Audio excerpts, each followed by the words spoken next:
예, 오늘은 열왕기상 14장, 15장, 16장 세 장을 통해서 은혜와 진리를 나누겠습니다.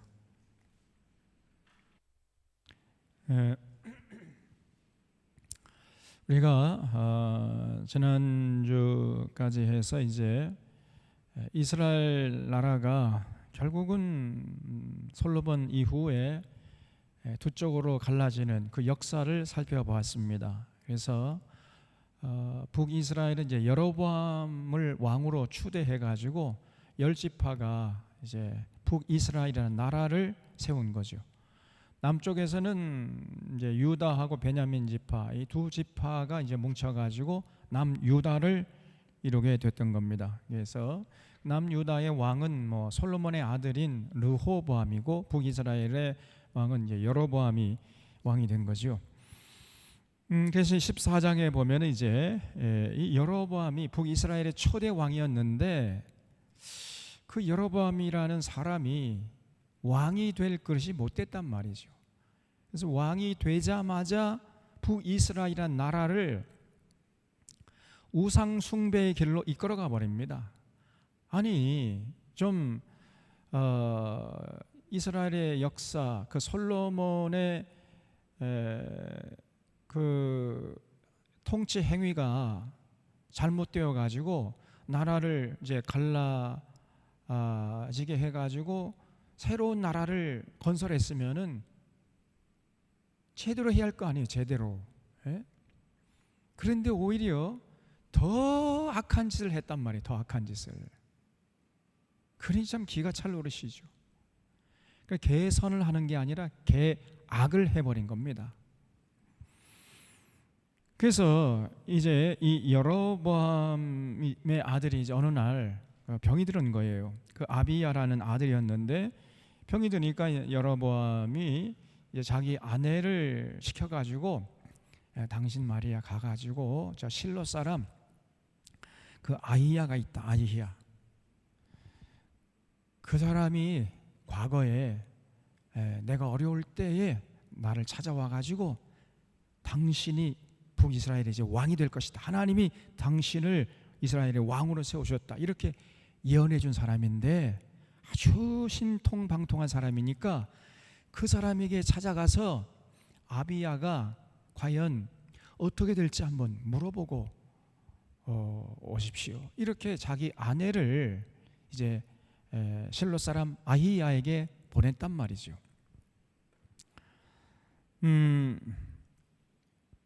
그래서 여기 4절 보면요, 여로보암의 아내가 그대로 하여 일어나 실로로 가서 아히야의 집에 이르니 아히야는 나이가 많아 눈이 어두워 보지 못할 정도로 그렇게 아주 참 연로한 상태였습니다.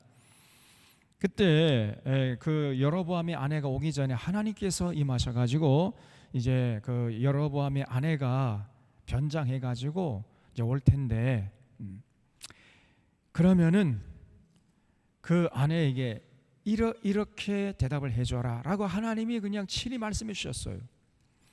근데 아니나 다를까 좀 있으니까 그 여로보암의 아내가 아닌 척 그리고 와가지고 이제 묻는 겁니다. 그래서 6절에 그가 문으로 들어올 때 아히야가 그 발소리를 듣고 말하되 여로보암의 아내여 들어오라. 네가 어찌하여 다른 사람인 채 하느냐. 벌써 아히야는 하나님이 다 알려주셨잖아요. 다 알고 있는 거예요. 내가 명령을 받아 흉한 일을 내게 전하리니 가서 여로보암에게 말하라. 이스라엘 하나님 여호와의 말씀이 내가 너를 내 백성 중에서 들어 내 백성 이스라엘의 주권자가 되게 하고 나라를 다윗의 집에서 찢어내어 내게 줬거늘 너는 내 종 다윗의 내 명령을 지켜 전심으로 나를 따르며 나 보기에 정직한 일만 행하였음 같이 아니하고. 그러니까 모든 왕들을 판단할 때 하나님의 기준은 다윗이었습니다.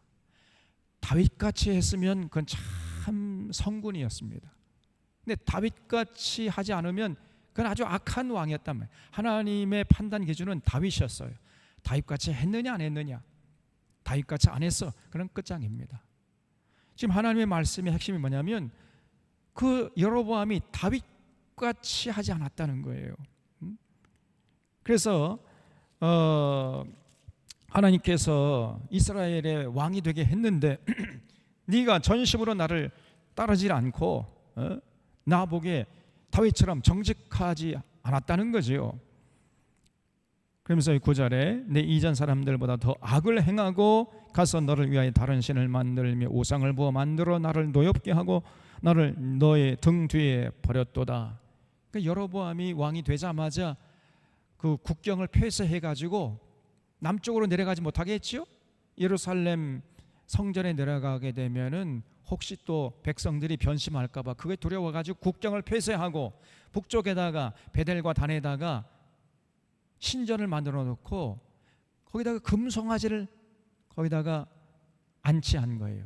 그래서 이 금송아지가 바로 우리를 여기까지 인도해 주시고 정착시켜 주신 하나님 여호와 하나님이다. 그래서 저 남쪽으로 예루살렘 성전까지 내려갈 필요 없이 그냥 여기서 예배드리면 되는 거야. 이렇게 하면서 나라를 세우자마자 이스라엘 백성들을 우상 숭배의 길로 끌고 가버린 거예요. 이 사람이. 지금 하나님이 그걸 지적하는 겁니다. 그래서 네가 이전 사람보다 더 악을 행하고 가서 너를 위하여 다른 신을 만들며 우상을 부어 만들어. 이게 금송아지 우상을 만들었지요. 그래서 하나님을 노엽게 했다는 거죠. 그래서 10절에 그러므로 내가 여로보암의 집에 재앙을 내려 여로보암에게 속한 사내는 이스라엘 가운데 매인자나 노인자나 다 끊어버리되 거름더미를 쓸어버림같이 여로보암의 집을 말갛게 쓸어버릴지라. 이렇게 하나님이요 여로보암 그 왕가를 심판하실 것을 예언하게 했습니다. 11절에 여로보암에게 속한 자가 성읍에서 죽은 즉 개가 먹고 들에서 죽은 즉 공중의 새가 먹으리라. 이는 여호와께서 말씀하셨음이니라 하셨나니 너는 일어나 네 집으로 가라. 네 발이 성읍에 들어갈 때 그 아이가 죽을지라. 이렇게 아주 부정적인 예언을 하게 했습니다. 결국은 뭐 여로보암의 아내가 풀이 죽어가지고 이제 돌아갔더니 정말 이 아히야의 말대로 가서 보니까 자기 아들이 죽어 있는 거예요. 그래서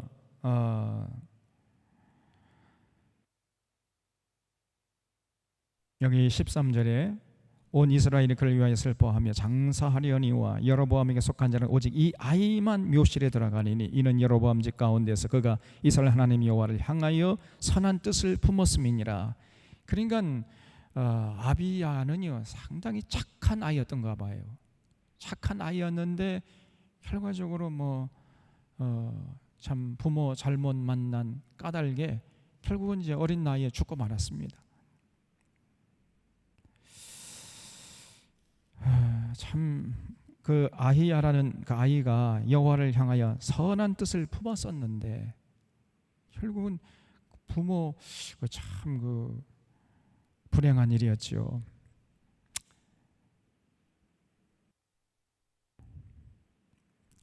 결국은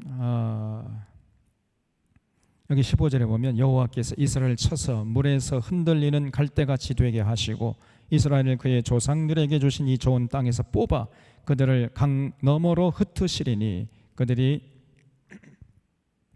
아세라상을 만들어 여호와를 진노하게 하였음이니라. 여호와께서 여로보암의 죄로 말미암아 이스라엘을 버리시리니 이는 그도 범죄하고 이스라엘로 범죄하게 하였음이니라 하니라. 저기 15절 하반절에 그들을 강 너머로 흩으리니 할 때 그 강은 유프라테스 강입니다. 유프라테스. 결국은 이 아히야의 예언대로 나중에 북이스라엘은 아수르 제국의 침공을 받아가지고 망해버렸죠. 그리고 그 사마리아 성읍 사람들은 전부 잡혀가가지고 그 아수르 수도 뿐 아니라 전 아수르 제국의 그 여러 나라 지방으로 다 그냥 포로로 잡혀가 버린 겁니다. 그 나라가 완전히 망해버린 거예요. 이 하나님의 말씀이 그대로 현실이 되어버렸던 겁니다. 그래서 16절에 여호와께서 여로보암의 죄로 말미암아 이스라엘을 버리시리니 이는 그도 범죄하고 이스라엘로 범죄하게 했다는 거예요. 지도자 한 사람이 잘못 만나는 게 얼마나 큰 불행이고 얼마나 큰 무서운 죄를 짓느냐는 말이에요.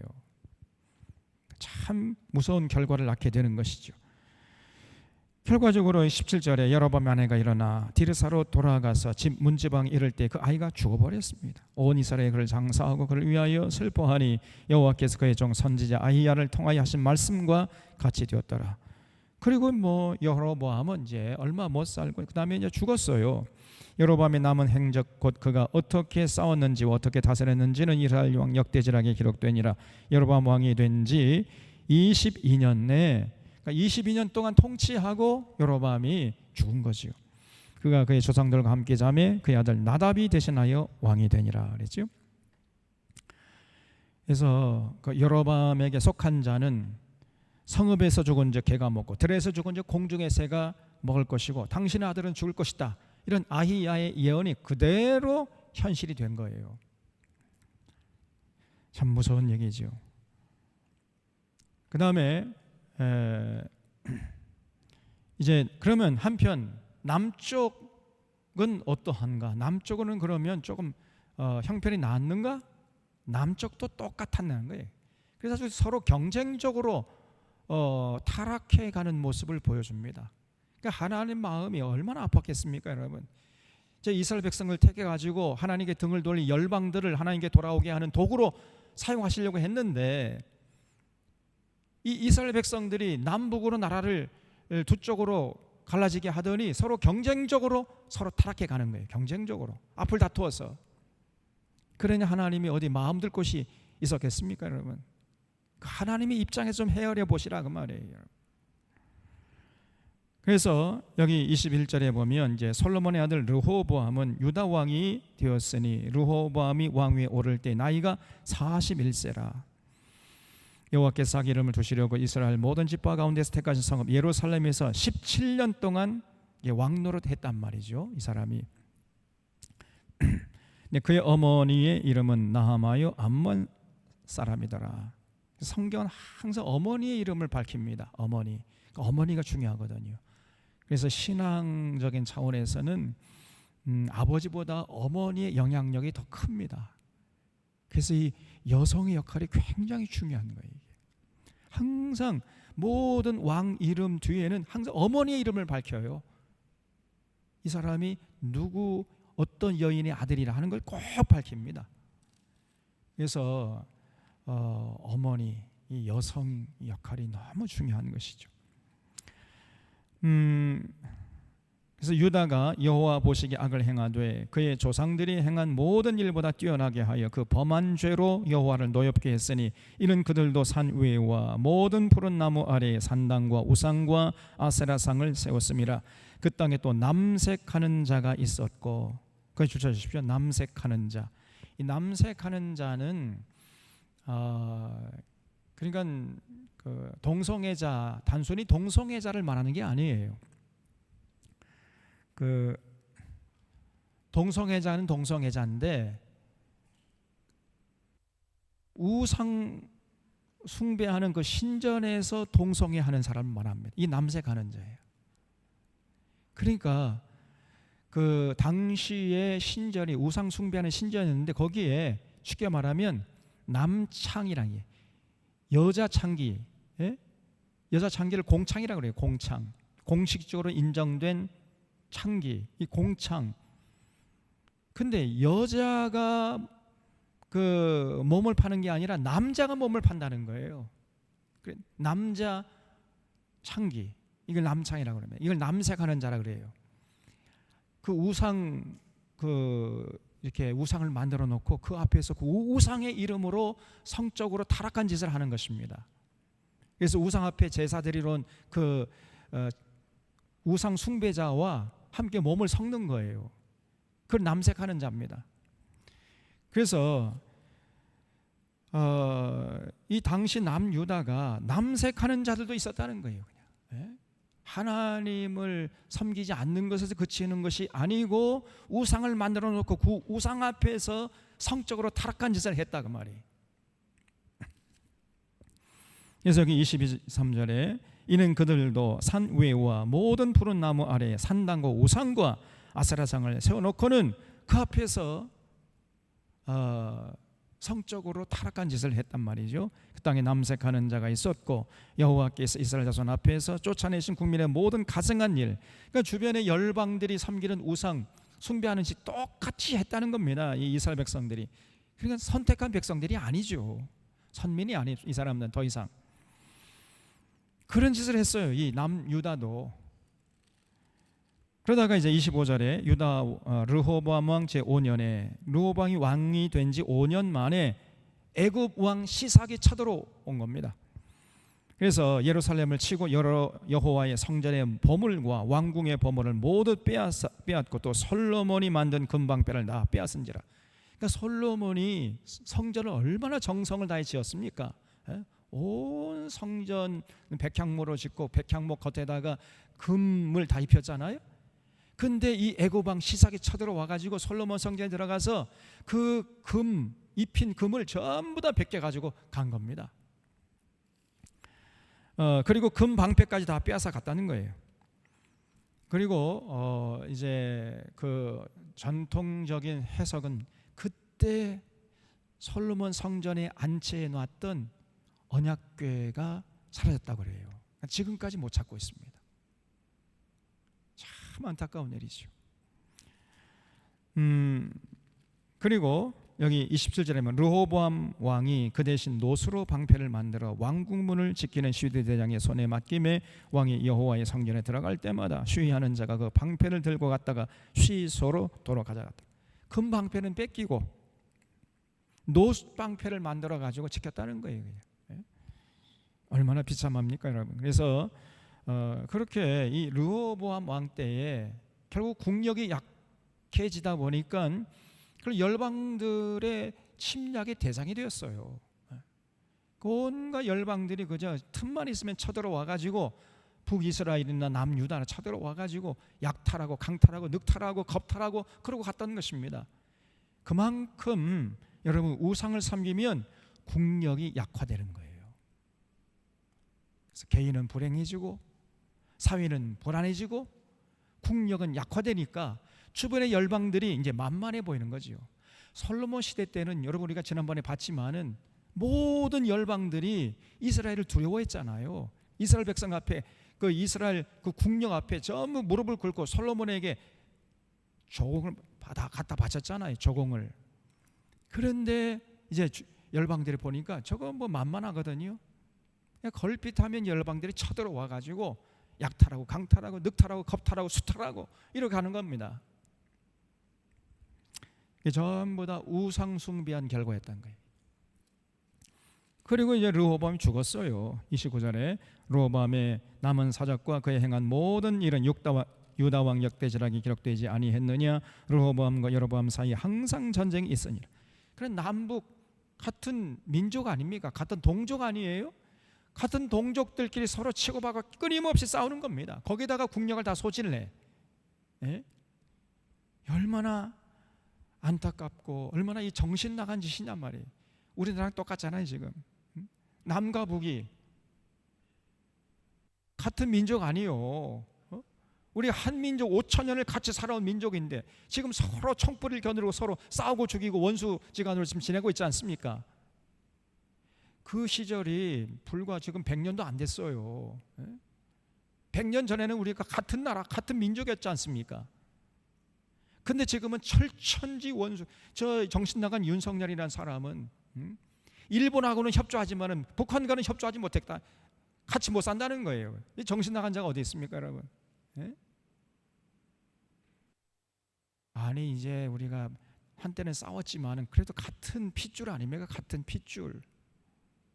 그래서 빨리 하나가 되고 통일이 돼야 평화 공존, 평화 교류, 평화 통일의 길로 나가야 할 거 아니에요.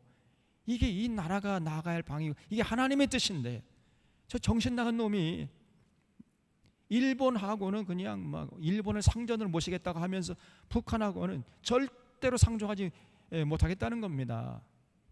저는 정신 나간 자가 어디 있느냔 말이에요.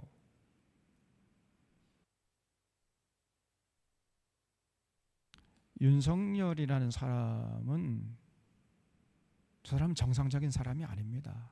절대로. 저런 사람에게 투표한 자는 하나님 앞에서 큰 죄를 지은 거예요. 이 나라와 이 민족 앞에 큰 죄를 지었다는 사실을 잊지 마시고 빨리 회개해야 됩니다. 왜 이렇게 조용해요? 여기는 한 사람도 없습니까? 윤석열에게 투표한 사람은 빨리 회개하세요. 좋은 말 할 때. 정말로 너무나 큰 죄를 지은 거예요.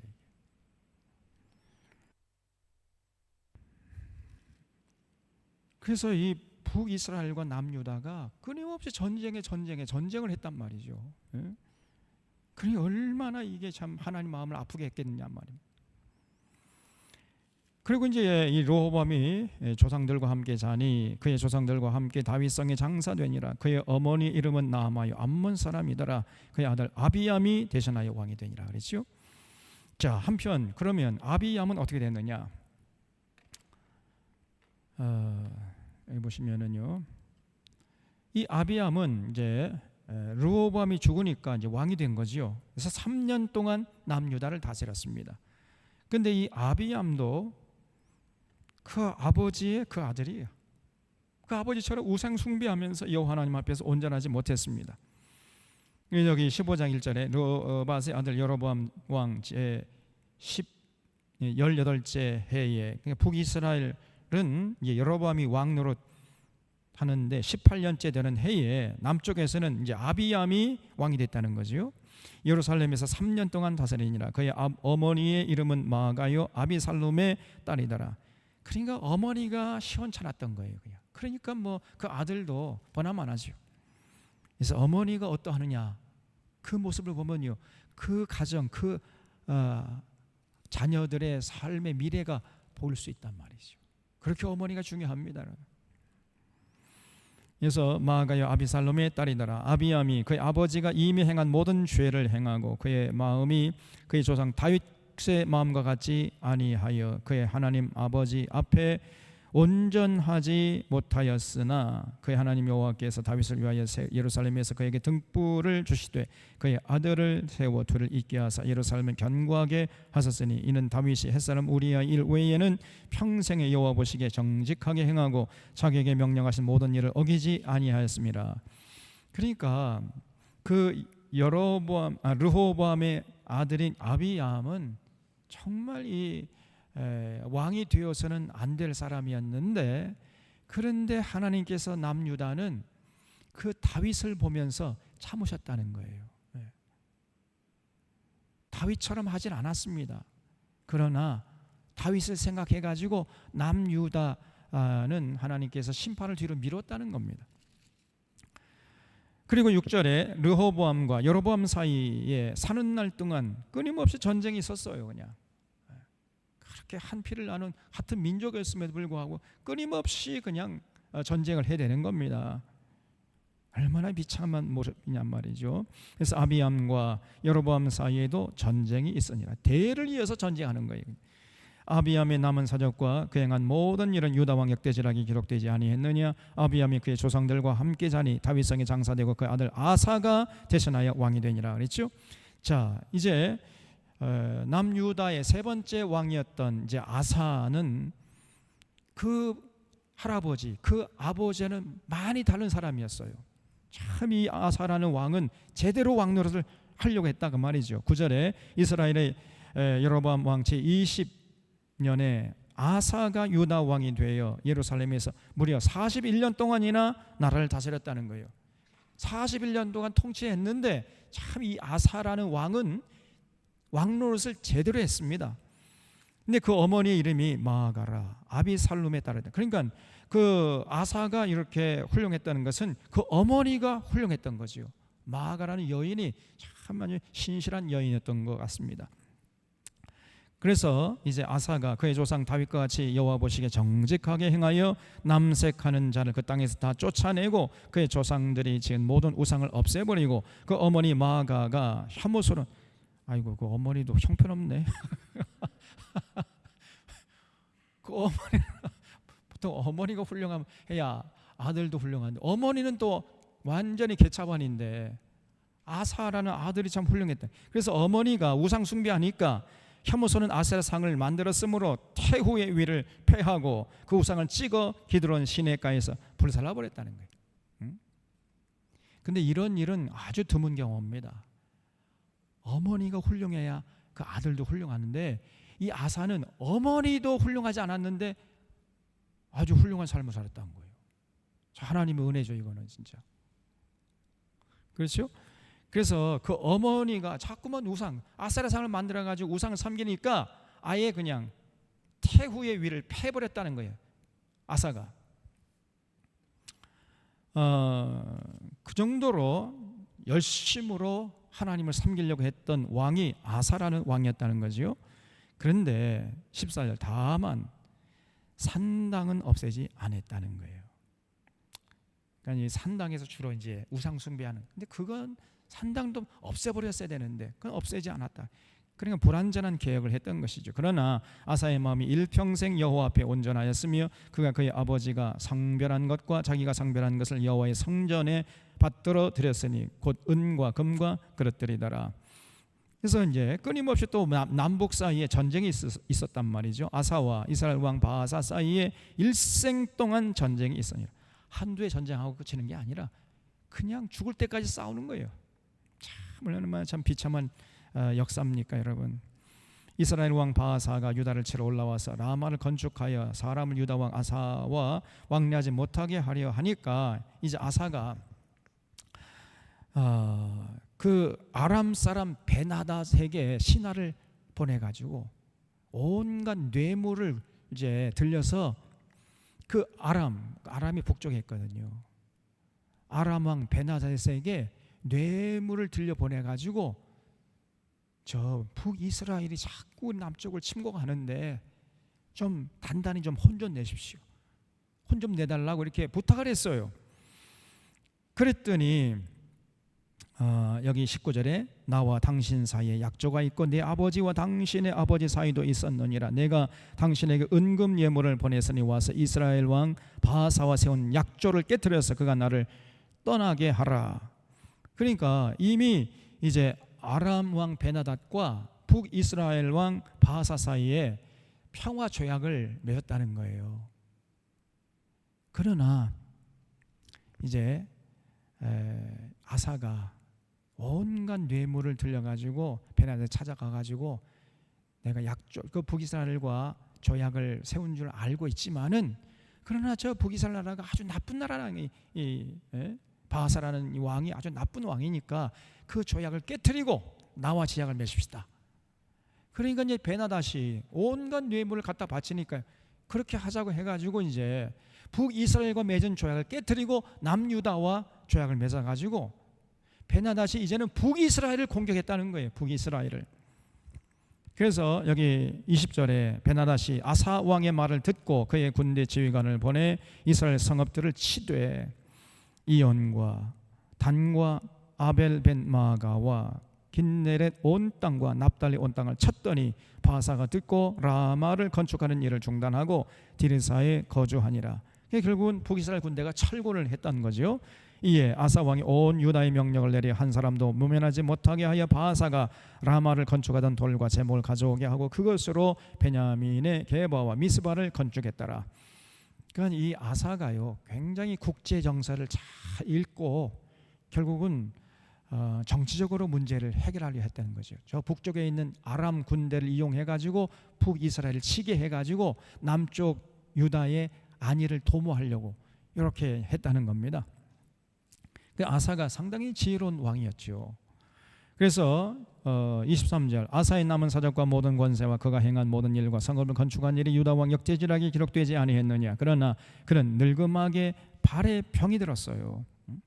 발병이 들었습니다. 그래서 아사가 그의 조상들과 함께 잠에 그의 조상들과 함께 그의 조상 다윗의 성읍에 장사되고 그 아들 여호사밧이 대신하여 이제 왕이 됐습니다. 이제 한편 다시 이제 그 카메라 앵글이 북이스라엘 이제 역사로 다시 돌아갑니다. 25절 유다의 아사 왕 둘째 해에 그러니까 아사가 왕이 된 지 2년째 되는 해에 이제 북이스라엘에서는요, 이제 여로보암이 죽고 그 아들 나답이 왕이 되어 가지고 2년 동안 이스라엘을 다스렸다는 거예요. 근데 이 나답이라는 왕은 정말 이 왕이 돼서는 안 될 인물이었습니다. 그 됨됨이가 절대로 왕이 되면 안 될 사람이에요. 그래서 그가 여호와 보시기에 악을 행하되 그의 아버지 길로 행하며 그가 이스라엘에게 범하게 한 그 죄 중에 행한지라. 이스라엘에게 범하게 한 그 죄가 뭐죠? 금송아지 우상숭배인 거죠. 여로보암이 금송아지를 만들어 놓고 베델과 단에다가 금송아지 만들어 놓고 우상숭배했잖아요. 그걸 똑같이 답습했다는 것입니다. 그래서 이에 이사갈 족속 아히야의 아들 바하사가 그를 모반하여 블레셋 사람에게 속한 기브돈에서 그를 죽였으니 이는 나답과 온 이스라엘이 기브돈을 애워싸고 있었습니다. 그때 이제 그 나답의 휘하 장군 중에 한 사람이 있던 이 바하사라는 장군이 일어나 가지고 쿠데타를 일으킨 거예요. 쿠데타를. 그래서 자기 죽은 나답을 쳐 죽여버리고 바하사가 이제 자기가 왕이 돼버린 거예요. 그러니까 북이스라엘의 왕조가 바뀐 거예요.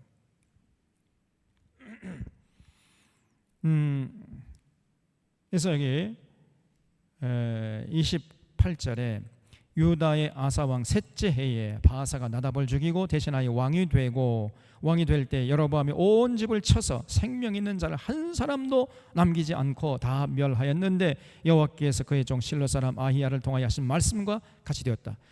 그 이제 실로 사람 아히야가 예언했죠. 그래서 당신 집안에 있는 모든 남자들을 깡그리 다 멸절하게 될 것이다.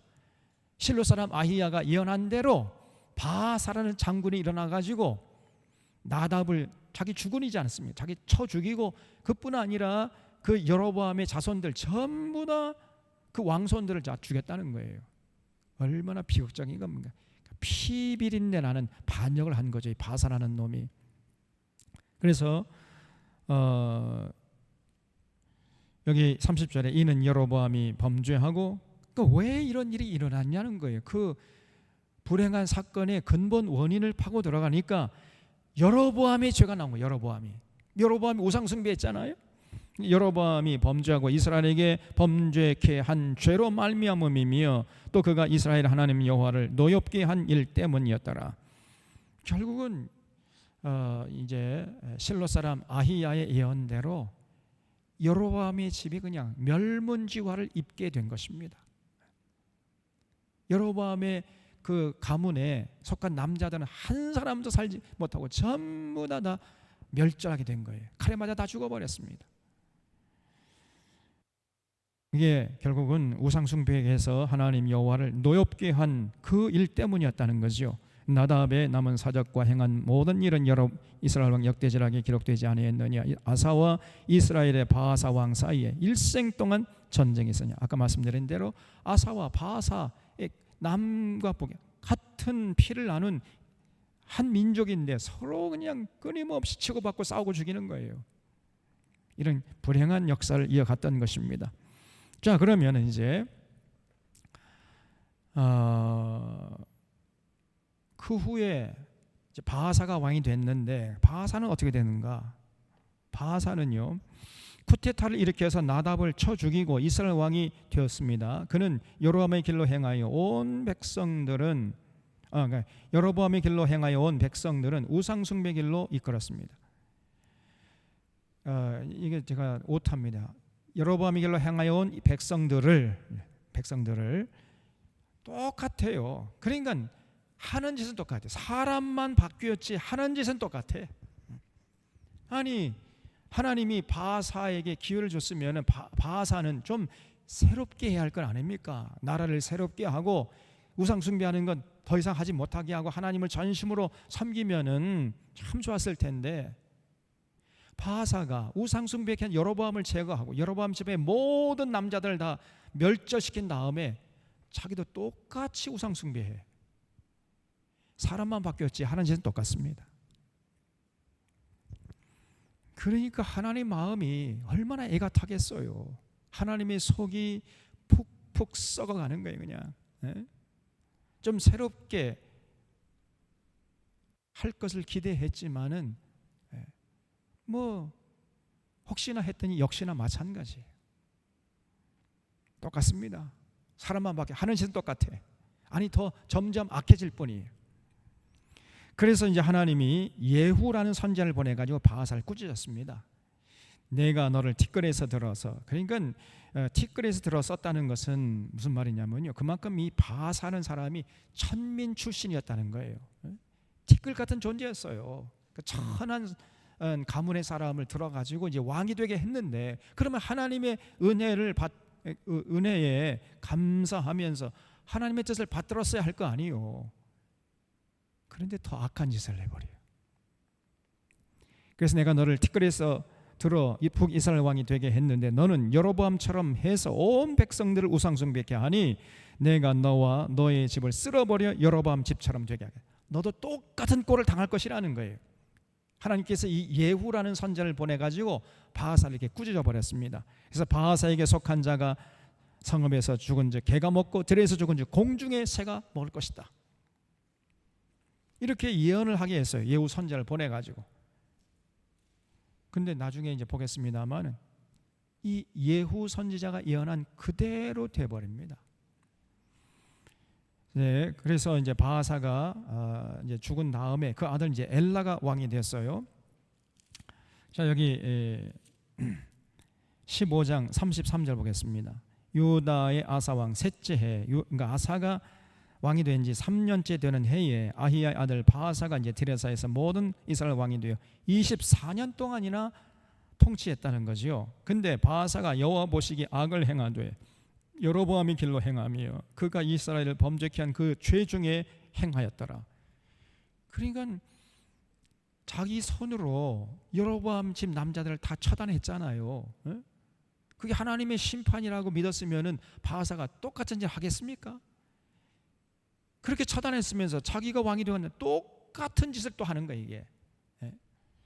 그래서 16장에 보면 여호와의 말씀이 하나님의 아들 예후에게 임해 가지고 이제 바하사를 꾸짖어 이르되 내가 너를 티끌에서 들어 내 백성 이스라엘의 주권자가 되게 하였거늘 네가 여로보암의 길로 행하며 내 백성 이스라엘에게 범죄하게 하여 그들의 죄로 나를 노엽게 했은즉 내가 너 바하사와 너의 집을 쓸어버려 너의 집이 느밧의 아들 여로보암 집같이 되게 할 것이다.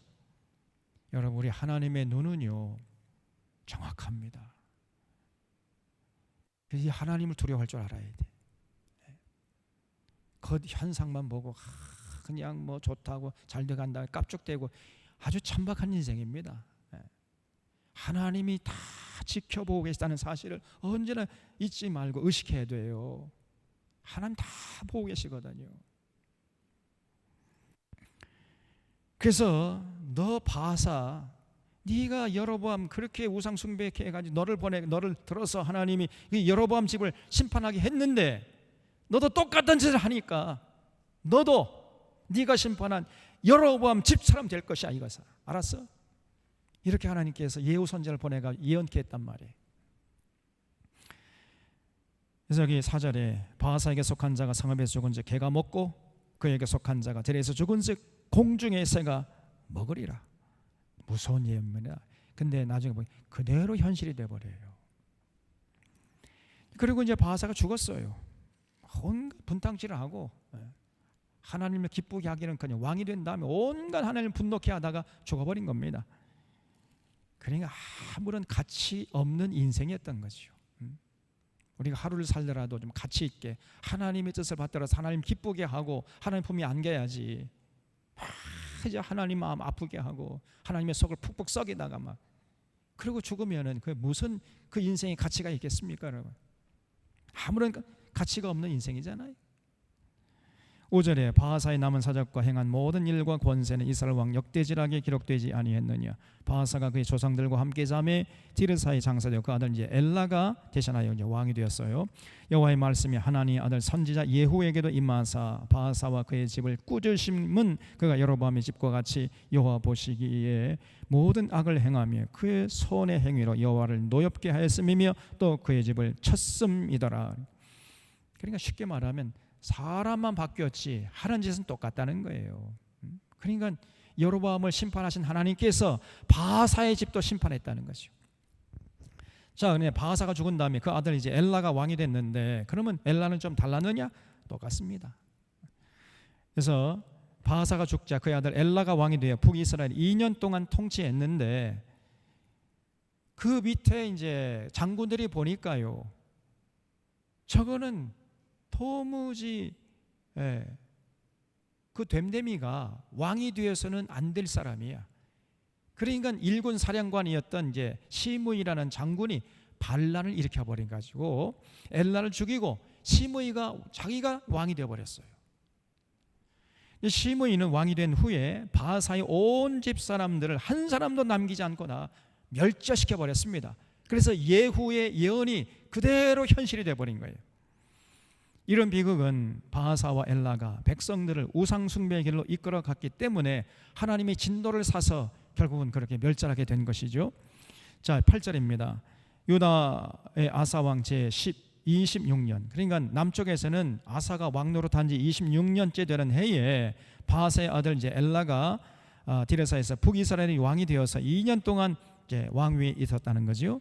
엘라가 디르사에 있어 왕국 맡은 자 아르사의 집에서 마시고 취할 때에 그 신하 곧 병거 절반을 통솔한 지휘관, 그러니까 병거 절반을 통솔한 지휘관이니까 제1군 사령관이죠.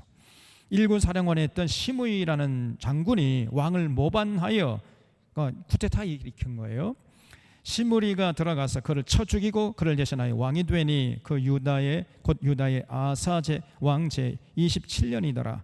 시므리가 왕이 되어 왕위에 오를 때 바하사의 온 집안 사람들을 죽이되 남자는 그의 친족이든지 그의 친구든지 한 사람도 남기지 아니하고 바하사의 온 집을 멸절하였는데 선지자 예후를 통하여 바하사를 꾸짖어 하신 여호와의 말씀같이 됐다는 거예요. 예후 선지자의 예언이 그대로 현실이 되어버린 겁니다. 이런 바하사의 모든 죄, 왜 이렇게 참 비극적인 죽음을 당했느냐? 바하사가 죄를 지었어요. 우상숭배의 길로 갔던 것입니다. 모든 죄와 그의 아들 엘라의 죄 때문이라 그들이 범죄하고 이스라엘에게 범죄하게 하여 그들의 헛된 것들로 이스라엘 하나님 여호와를 노하시게 하였더라. 엘라의 남은 사적과 행한 모든 이런 이스라엘 왕 역대지락이 기록되지 아니했느냐. 이렇게 해서 이제 결국은 시므리가 왕이 됐는데, 그러면 이 시므리는 어떻게 되는가? 사람만 바뀌었지 하는 짓은 똑같다니까요. 제가 몇 번 말이 알아듣겠습니까, 여러분? 농담이에요. 사람만 바뀌었지 하는 짓은 똑같아. 아니 점점 더 악해집니다. 이 시므이라는 사람이 왕이 됐으면 이제 제대로 해야 할 거 아니에요. 그런데 온갖 못된 짓을 합니다. 15절에 유다의 아사 왕 제 27년에 시므리가 디르사에서 7일 동안 왕노래, 7일 천하야, 7일 천하. 그때 백성들이 블레셋 사람에 속한 기브돈을 향하여 진을 치고 있더니 진중 백성들이 시므리가 모반하여 왕을 죽였다는 말을 들은지라. 그날에 이스라엘의 무리가 진에서 군대 지휘관 오므리를 이스라엘의 왕으로 삼으매, 이 오므리가 제2군 사령관이었어요. 2군 사령관. 그러니까 1군 사령관이었던 시므리가 쿠데타를 일으켜서 왕이 됐다는 소식을 듣고 백성들이 오므리를 중심으로 이제 뭉쳤다는 거죠. 그래서 이제 오므리가 시므리를 제거를 해요. 7일 만에.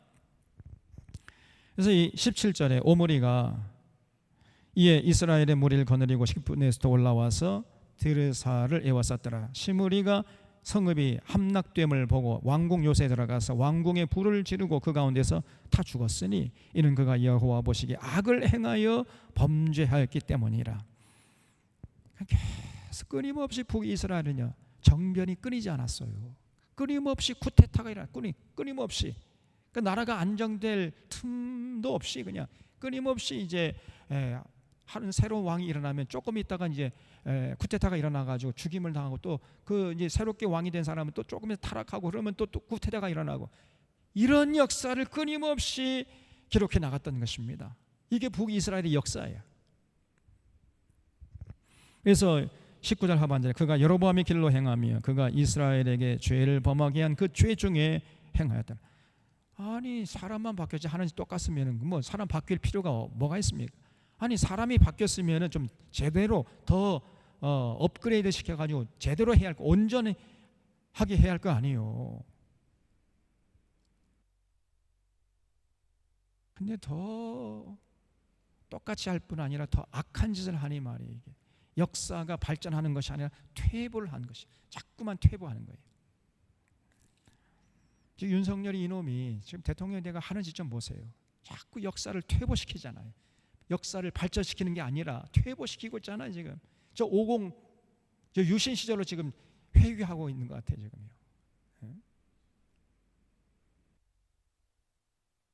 정말 큰일입니다.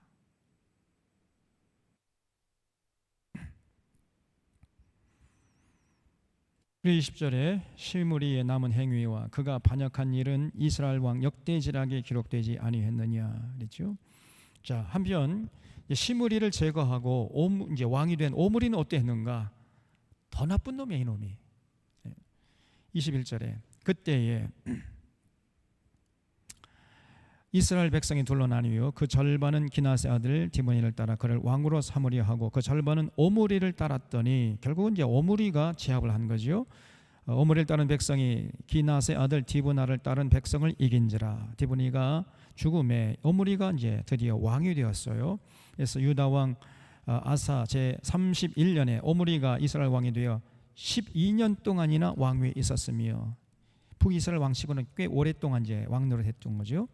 기르사에서 6년 동안 다스리니라. 그가 은 2달란트로 세멜에게서 사마리아를 산을 사고 그 산 위에 성읍을 건축하고 그 건축한 성읍 이름을 그 산 주인이었던 세멜의 이름을 따서 사마리아. 원래 이 세멜이라는 원래는 이거 히브리어가요 모음 없었고 모음이 생각나는 후대 일이고 자음만 있었습니다. 그래서 자음만 써보면 시옷이죠. 세멜 미음이죠. 릴이죠. 그러니까 사마리아 해봐요. 시옷이죠. 미음이죠. 릴이잖아요. 아는 사마리아하고 세멜하고 자음이 똑같죠.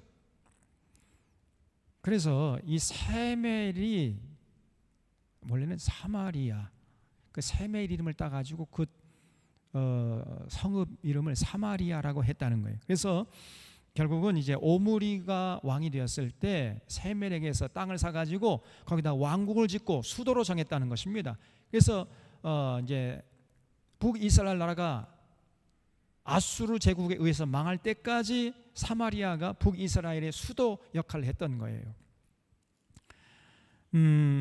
그래서 세멜 이름을 따서 사마리아라 일컬었더라. 오므리가 여호와 보시기에 악을 행하되 그 전에 모든 사람보다 더욱 악을 행해. 이 사람이 아니 좀 자기가 그렇게 악한 왕을 제거하고 새롭게 왕이 되었으면 좀 새롭게 할 거 아닙니까? 새롭게 제대로 해야 할 거 아니에요? 근데 이전의 왕들보다 더 악한 짓을 해버렸단 말이에요. 그래서 여호와 보시기에 악을 행하되 그 전에 모든 사람보다 더 악하게 행하여 느바스의 아들 여로보암의 모든 길로 행하며 그가 이스라엘에게 죄를 범하게 한 그 죄 중에 행하여 그들의 헛된 것들로 이스라엘의 하나님 여호와를 분노케 했더라. 오므리가 행한 그 남은 사적과 그가 부린 권세는 이스라엘 왕 역대지락이 기록되지 아니했느냐. 오므리가 그의 조상들과 함께 잠에 사마리아에 장사되고 그의 아들 아합이 대신하여 왕이 됐습니다. 자, 그래서 이제 드디어 오므리가 죽은 다음에 그 아들 아합이 이제 왕이 됐는데 이 아합이라는 사람이 진짜 북이스라엘 완전히 타락해 한 장본인이었어요. 장본인. 나라를 망치게 한 주범이 바로 이 아합이었습니다. 그러니까 오므리 왕조가 이제 오므리부터 오므리, 아합, 이제 여람 이렇게 이제 내려가는데 5대째 내려가다가 결국은 이제 왕조가 바뀌어 버려요. 예후 왕조로 이제 바뀌긴 하는데 이 아합이 왕이 되면서 나라가 급속도로 더욱 타락해 갑니다. 그 전에 왕들은 물론 우상 숭배를 했죠. 우상 숭배를 하긴 했지만은 아합에 비하면은 상당히 참 순진한 우상 숭배에 그쳤습니다. 무슨 말이냐면은 그 아합 이전의 왕들은 물론 우상 숭배했죠. 그렇죠. 금송아지를 만들어서 우상 숭배했잖아요. 여로보암이 죄를 따라 우상 숭배했다는 말은 금송아지 우상을 섬겼다는 그런 말이에요. 근데 그게 무슨, 좀 더 자세히 말씀드리면은 당시 사람들이 왜 금송아지 우상을 섬겼습니까? 금송아지 우상을 섬기기 위해서 우상 숭배한 거요? 아니죠. 금송아지가 누구라고 생각한 거예요? 여호와 하나님. 자기들을 출애굽시켜가지고 가나안 땅에 정착시켜 주신 여호와 하나님인 줄 알았어요. 그러니까 여호와 하나님인 줄 알고 섬긴다는 것이 우상 숭배의 결과를 낳았던 것입니다. 그 정도 수준이었어요. 그러니까 우상 숭배하려고 우상 숭배한 게 아니고 여호와 하나님을 섬기답시고 자기 땅에서는 열심히 했는데 그게 결과적으로 우상 숭배하는 이런 차원이었는데, 아합 시대 때부터는요 본격적으로 팔을 걷어붙이고 우상 숭배하려고 우상 숭배해버린 거야. 이게 차이점입니다. 그러니까 그 전에 우상 숭배는 조금 순진했어요. 그래도 봐줄만 했다 그 말이에요. 그것도 물론 하나님께서 분노한 일이었지만은 그 이후에 아합 시대 이후로 따지고 보면은요 이 사람들은 그래도 순진한 사람들이에요. 여호와 하나님을 섬긴다고 하는 것이 우상 숭배의 결과를 낳았을 뿐인데, 아합 시대 때부터는 이제 본격적으로 여호와 하나님이고 뭐고 그냥 어디로 가버리고 이제는 이제 아합 바알과 아세라상을 본격적으로 만들어 놓고 그 우상 숭배하려고 우상 숭배했단 말이에요, 이 사람들이. 그러니까 완전히 질적으로 그 죄가요 다릅니다. 그래서 여기 29절 보면요, 유다의 아사 왕 제 38년에 오므리의 아들 아합이 이스라엘 왕이 되니라. 오므리의 아들 아합이 사마리아에서 무려 22년 동안이 왕노릇을 해요. 아주 장수한 왕이었습니다.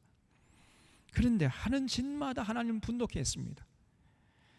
그래서 오므리의 아들 아합이 그의 이전의 모든 사람보다 여보시기에 악을 더욱, 이게 더욱 이렇게 그냥 더욱 이렇게 읽으면 안 됩니다. 아무런 감정 없이 이걸 읽으면 더욱 행하여 이렇게 읽어야 돼. 이 사람이 북이스라엘을 완전히 타락의 길로 인도한 주범이야, 이 사람이. 이 아합이라는 놈이. 그래서 제 아합이는 내가 윤석열 같이 윤석열이가 아합 같아, 이놈이. 제가 언제 한번 그렇게 설교했잖아요. 이 사람이 지은 죄는 도저히 씻을 수가 없는 것입니다. 저 윤석열 지금 하는 짓을 보세요. 천공이라는 자기 영적 스승이야. 그대로 따라서 하잖아요. 그 아내는 저 김건희라는 그 소위 말하는 콜걸 아니면 콜걸. 그 아내는 고급 창녀죠, 쉽게 말하면. 그런데 지금 대통령이 아내가 되어 있는 거예요. 근데 이 사람이 자기가 그때 그 누구지요? 그 서울의 소리 그 기자하고 이제 대담을 한 거 그게 이제 다 드러났잖아요. 자기는 무당에서, 무당도 급이 있는가 봐요. 자기는 무당들은 뭐 잽도 안 된다는 거죠. 무당들보다 훨씬 급이 높은 천공인, 도사 같은 수준이라는 게 자기가. 무당 중에 무당이란 얘기입니다, 쉽게 말하면. 그러니까 이게 성경에서 나오는 인물로 비유하자면요, 이세벨입니다. 아합의 아내 이세벨이 결국은 바알 선지자의 딸이었거든요. 바알 선지자 딸하고 아합이 결혼해버린 거예요. 쉽게 말하면 이제 본격적으로 팔을 걷어붙이고 우상을 숭배하려고 그 바알 선지자 딸 이세벨과 결혼을 해버렸어요, 이 아합이라는 자가. 그래서 제가 윤석열이 하고 그 김건희가, 윤석열 아합이고 김건희는 이세벨이란 말이에요. 어쩌면 그렇게 비유가 성립이 되잖아요. 유비야, 유비. 그래서 이 김건희라는 여자가요, 상당히 이게 무당 세계에서 높은 지위에 있는 사람인가 봐요. 그런 것이 지금 저 영분이 돼가지고 저 지금 이 국정을 쥐락펴락하고 있단 말이죠. 이 나라 그러니까 어떻게 되겠습니까, 여러분? 그런데 이 땅에 이 교회 목사들이 그런 윤석열이 부부를 지금 지지하고 있다니 이게 말이 안 됩니까, 여러분? 예? 목사들이 아닙니다. 바알 선지자들이지.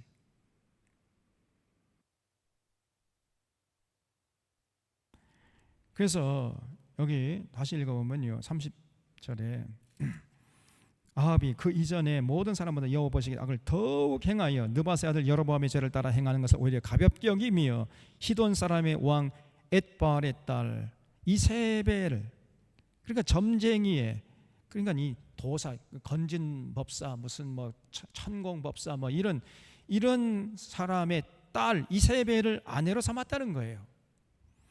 그리고 가서 바알을 섬겨 예배하고 사마리아에 건축한 바알의 신전 안에 바알을 위하여 제단을 쌓으며 또 아세라상을 만들었으니 그가 그 이전에 이스라엘 모든 왕보다 심히 이스라엘 하나님 여호와를 노하게 했다는 거예요. 하나님이 진짜 마음에 분노의 불길이 활활 타오르게 했던 그 장본인이 아합과 이세벨입니다. 이것들이 나라를 망치게 한 주범이에요. 그래 그 시대에 베델 사람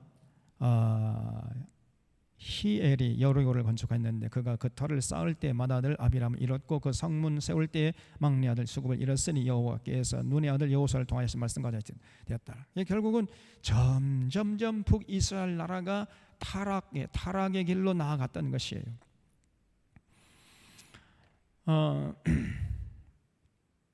그래서 여러분 우리가 이제 이런 역사를 살펴보면서 교훈을 받아야 됩니다. 이스라엘은 끊임없이 쿠데타가 일어나서 국정이 안정되지 않았습니다. 이것은 왜 그랬느냐? 그들이 하나님의 은혜를 저버리고 금송아지 우상을 섬겼기 때문이에요. 그 금송아지 우상을 섬긴다는 것이 단순히 그냥 그런 우상 숭배하는 것으로 끝나는 것이 아니라 그들의 삶에 밀접한 연관이 되어 있는 거예요. 여러분이 정신이 타락하고 그러면은 이게 육체가 타락하고 모든 것이 병들게 돼 있잖아요. 영적으로 타락하면요, 정신이 타락하고 육체가 타락하고 온 나라가 병들게 돼 있습니다. 그래서 결국은 이제 우상을 섬기게 되잖아요. 그러면 필연적으로 도덕이 타락하는 거예요. 그 질서가 문란해지게 됩니다. 그 권력자는 권력을 남용해서 국민들 위에 군림하고 가진 자는 그냥 수단 방법 가리지 않고 더 가지려고 그렇게 이제 애를 쓰게 되는 거죠. 그러면은 불공정한 사회가 되는 거, 불공평한 사회가 됩니다. 그러면 이제 서민들의 원망은 하늘을 찌르게 되고 그럼 하나님의 분노가 이제 쌓이게 되는 거죠. 그러면 이제 사회는 불안해지고 개인은 불행해지고 국력은 약화일로를 겪게 돼요. 그러면 이제 호시탐탐 노리고 있던 주변의 열방들이 때는 있다 해가지고 쳐들어오는 거예요. 이런 역사를 북이스라엘과 남유다가 되풀이해서 보여줬던 것입니다. 근데 이런 역사는 오늘도 여전히 계속되고 있어요. 그래서 여러분 오늘 이 시대에는 우리가 지금은 왕정 시대가 아니지 않습니까? 그렇죠? 그래도 그 시대에는 이 사람들이 할 말이 있었어요. 서민들이 할 말이 있었다니까요. 우리가 뽑은 왕이 아닌데 그 당시에는 왕은 하늘에서 점지해 준 사람들이라 해가지고 저절로 백성들의 의사와는 아무런 상관없이 왕이 되고 폐위되고 그랬잖아요. 서민들 입장에서는요 전혀 책임이 없었습니다.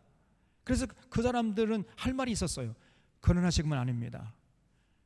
지금은 나라의 지도자를 누가 뽑아요?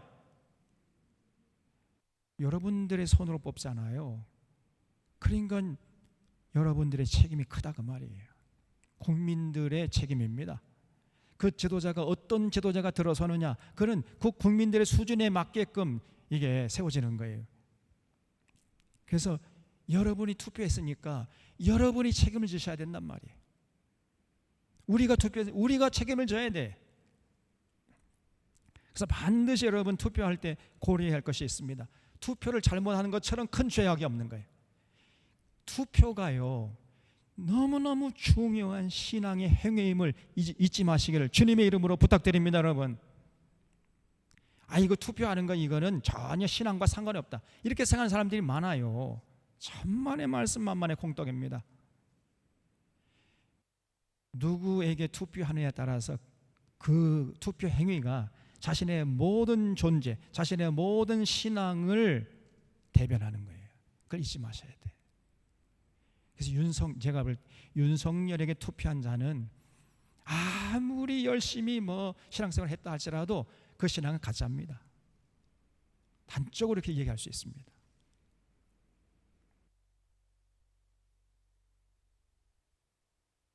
그런데 이번에 한국교회 목사들이, 대부분 대형교회 목사들은 윤석열이 찍으라고 막 앞장서서 선거운동 해줬잖아요.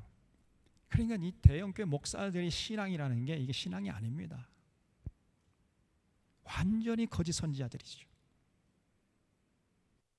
그래서 여러분, 반드시 여러분 이 투표 행위가 굉장히 중요한 신앙의 행위임을 여러분 인식하면서 정말 투표를 잘 하셔야 돼. 여러분 계속 투표 이제 할 거잖아요. 응? 지금 이 민주 사회 속에서는 투표가 너무나 중요한 거 아닙니까? 그래서 투표할 때 반드시 고려할 상황들을 꼭 잊지 마세요. 첫 번째, 민도가 높아야 민주주의도 누릴 수 있는 겁니다. 민도가 높지 못하면은 절대로 성숙한 민주주의를 누릴 수가 없어요.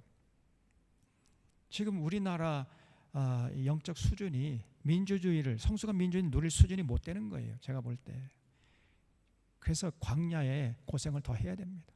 처절하게 이 독재 정권에 해서 더 고생을 해야 이 나라가 정신을 차리지, 이 국민들이 정신을 차리지, 이거 민주주의 누릴 자격이 없는 나라, 이 국민들이야 이게. 제가 볼 때. 여러분, 민주주의는요 아무나 누릴 수 있는 게 아닙니다. 성숙한 민주주의는 민도가 높아야 되거든요.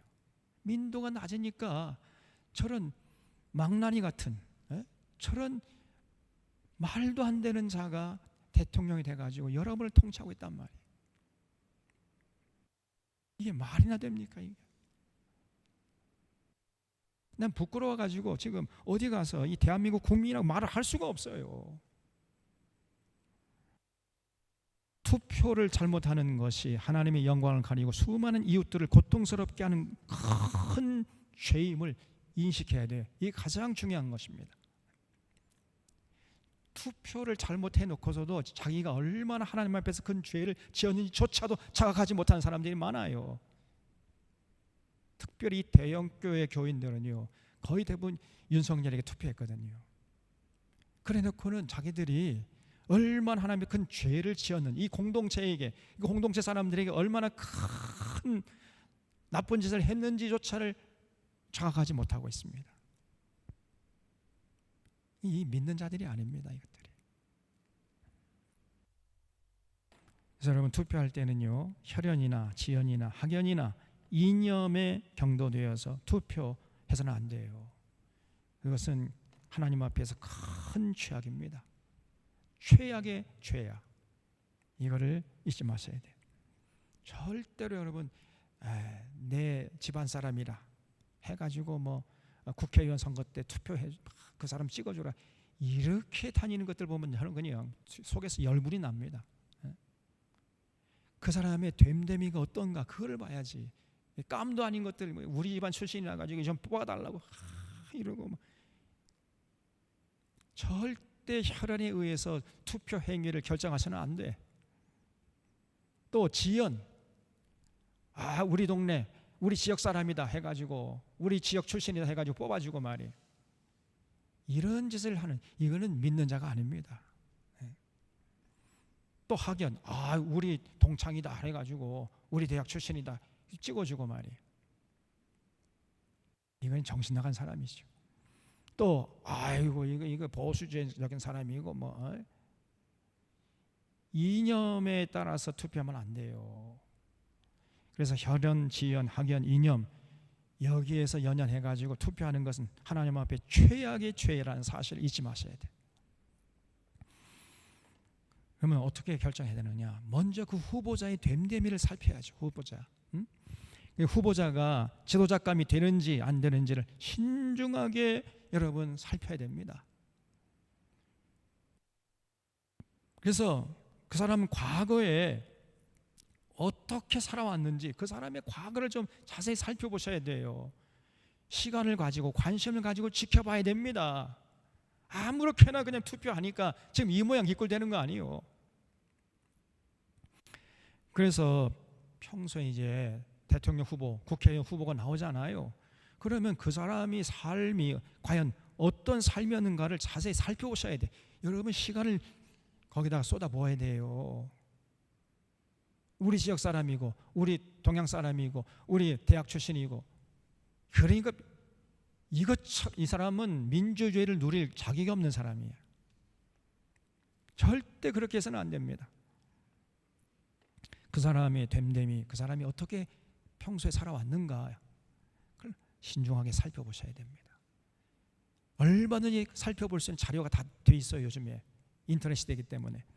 그리고 더 중요한 건 뭐냐면 그 사람이 됨됨이 알려면은 굉장히 중요한 방법 하나 있는데, 그 사람 주변에 어떤 사람들이 포진해 있는지를 살펴보면 알 수 있는 거예요. 그러면 그 사람이 어떤 사람인가 그냥 드러나는 겁니다. 그리고 그 후보자의 공약이 나라와 민족을 위하는지 이런 거대 담론의 차원에서 먼저 살펴봐야 돼. 이번에 20대 남자들이 투표하는 행위 좀 보세요. 이번에 군대 가면은 군인들 월급 200만 원 올려주겠다. 그것도 거짓말이었거든요. 200만 원으로 군대에 가면 월급을 200만 원 올려주겠다 하니까 너나 나나 할 것 없이 이 20대 청년들이 다 윤석열 찍었다는 거 아닙니까?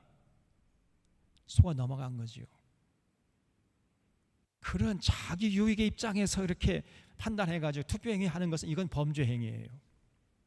거대 담론에서 이 사람이 진짜 이 나라, 이 민족을 위해서 올바른 통치 행위를 할 수 있는 사람이냐 없는 사람이냐, 이 나라, 이 민족, 저 북한의 이 동족들까지 합해가지고 과연 어떤 정책을 갖고 있으며 어떤 비전을 갖고 있는 사람인가, 이걸 자세히 살펴봐야 할 거 아니에요. 그런 다음에 신중하게 이 거대 담론의 차원에 신중하게 생각하고 판단해가지고 투표행위를 해야 되는데, 200만 원 준대, 200만 원. 그러니까 투표 거기 찍어주자. 이거는 민주주의를 누릴 자격이 없는 겁니다. 우리 지역에 저 사람이 무슨 대형 백화점 만들어준대, 그러니까 찍어주자. 민주주의 누릴 자격이 없는 사람들이에요. 이 땅에 하나님의 공의와 정의를 세울 수 있는 사람이냐, 그렇게 소신 있게 살아왔느냐, 그 과거의 삶을 보고 이런 거대 담론의 차원에서 먼저 판단해야 할 거 아니에요. 그런데 그냥 내게 어떤 유익을 줄 사람이냐, 이런 차원에서 생각하는 거예요. 그러니까 후보자 공약이 공약을 한 거 보세요. 전부 다 거짓말 했잖아요. 그냥 그 할머니들 가가지고 내가 나를 뽑아주면은 내가 저 일본에게 반드시 사죄를 받아내겠다. 거짓말이잖아요. 그래놓고는 일본에게 무조건 항복한다고 그러고 거의 일본을 주군으로 섬길 자세야. 저게 나라를 팔아먹을 태세입니다 지금. 그래서 지금 이 사람이 어떤 삶을 살아왔는가, 그리고 이 사람의 공약이 과연 이 거대 담론의 차원에서 나라와 민족을 위해서 과연 정말로 헌신할 사람인가, 이거를 면밀히 주시해야 됩니다. 그래서 신중하게 판단하셔야 돼요. 우리 사랑하는 사랑하는 교우들은 바로 이런 자세를 가지고 잘 투표행위를 통해서 정말 오늘 이 시대에 하나님께서 쓰실 만한 하나님의 사람들을 세우는 그런 귀한 이 투표행위가 신앙적인 행위요 거룩한 행위인 것을 잊지 말고 최선을 다해서 잘 감당해서 하나님께 영광을 돌리는 귀한 삶이 될 수 있기를 바랍니다. 기도하시겠습니다.